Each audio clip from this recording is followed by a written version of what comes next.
coming to work to China is a pleasure, and I find it interesting to work in a place where my skills and my expertise is being demanded. So that's why I came to China to work actually here. Why do you want to work in China?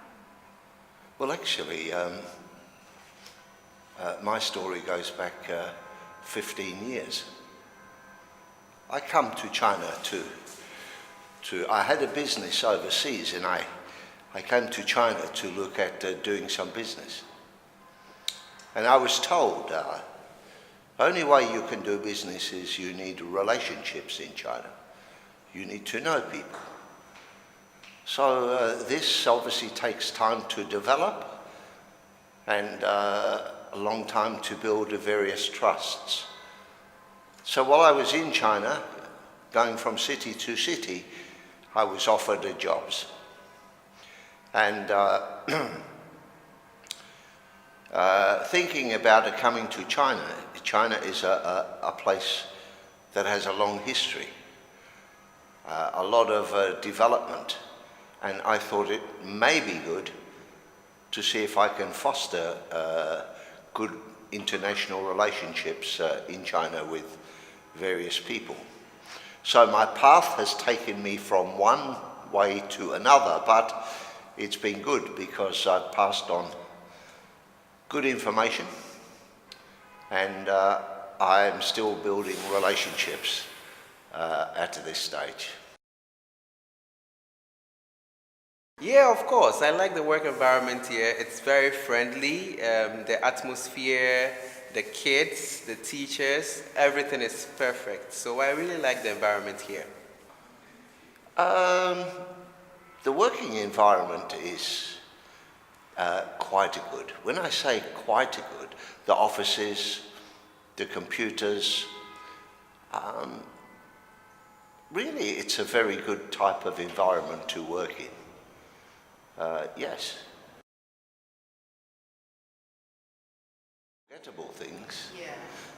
No, I think the students have been, on the whole, very, very good. There is a lot of misunderstanding, miscommunication. So therefore, you need to be able to define everything, and as a teacher you need to be able to make sure that you can see who doesn't understand and try to explain this in different ways. So a lesson may take a bit longer because some students may grasp this quicker than other students, but that's okay. Everyone has a different learning capacity. But really I find the students